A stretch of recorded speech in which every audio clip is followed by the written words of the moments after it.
ఐదేళ్ల వైసీపీ పాలనలో సర్వేపల్లి నియోజకవర్గంలో అక్రమంగా గ్రావెల్ ఇసుక మైనింగ్ ను తరలించారని ఆరోపించారు టీడీపీ ఎమ్మెల్యే సోమిరెడ్డి చంద్రమోహన్ రెడ్డి. వాటిపై ఇంతవరకు కేసులు ఎందుకు నమోదు చేయలేదని గత 5 ఏళ్లలో పనిచేసిన అధికారులపై సోమిరెడ్డి మండిపడ్డారు.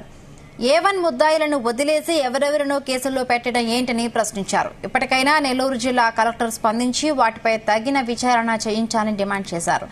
గతంలో పనిచేసిన అధికారుల చేత విచారణ చేయిస్తే అవినీతి బట్టబయలు కాదన్నారు.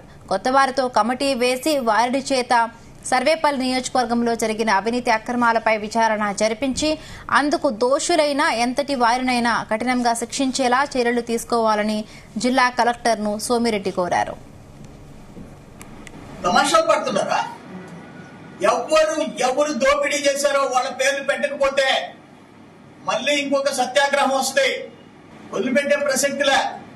ఏమైనా 1 కోటి 2 కోట్ల రోజుకి 4-5 కోట్లు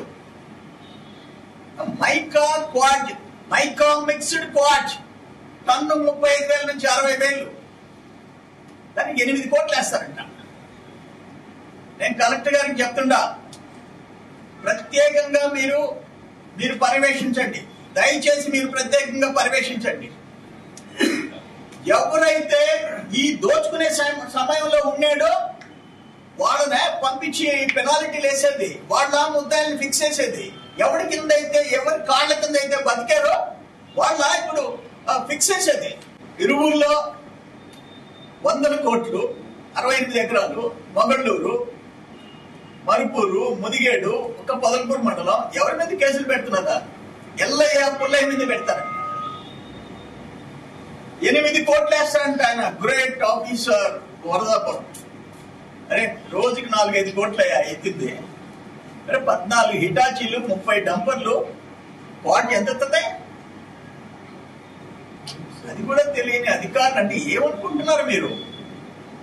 ఇంకా జగన్మోహన్ రెడ్డి గవర్నమెంట్, కాకాని గోవిందరెడ్డి మంత్రి, వాళ్ళ ఎమ్మెల్యేలు వాళ్లే ఉండాలనుకుంటావా?